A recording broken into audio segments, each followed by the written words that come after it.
পাপা, আমাকেও এমন স্কুটি কিনে দাও। তোরও এমন স্কুটি চাই? তাহলে গিয়ে তোর বাবাকে বল, সে কিনে দিক। ম্যাডাম জি, আমি একে স্কুটি কিনে দিতাম, কিন্তু ওর ওষুধের জন্য সব টাকা খরচ হয়ে গেছে। দুজনেই তো একই স্কুলে পড়ে, ওকে এর সঙ্গে যেতে দিন। এই স্কুটিটা আমি আমার ছেলের জন্য কিনেছি, যাত্রী বহন করার জন্য না। চল রে বাবা। কিছু হবে না বাবা, যখন আমার কাছে টাকা হবে তখন তোকে এমন স্কুটি কিনে দেব। বাবা, আজ আমরা তরমুজ খাবো। মা, আমাকে ওই তরমুজটা খেতে দাও। বাবু, এখন আমার কাছে টাকা নেই, যখন টাকা হবে তখন কিনে দেব। চল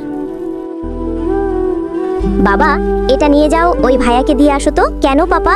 বাবা, ওর খাওয়ার ইচ্ছে হয়েছিল তাই। যাও, দিয়ে এসো। না, আমার এক্ষুনি তরমুজ চাই, আমার চাই। এই নাও ভাইয়া তরমুজ। আরে বাবা, তুমি কেন তরমুজ আনলে? পাপা বলেছে ভাইয়াকে দিয়ে দিতে। খেয়ে নাও ভাইয়া।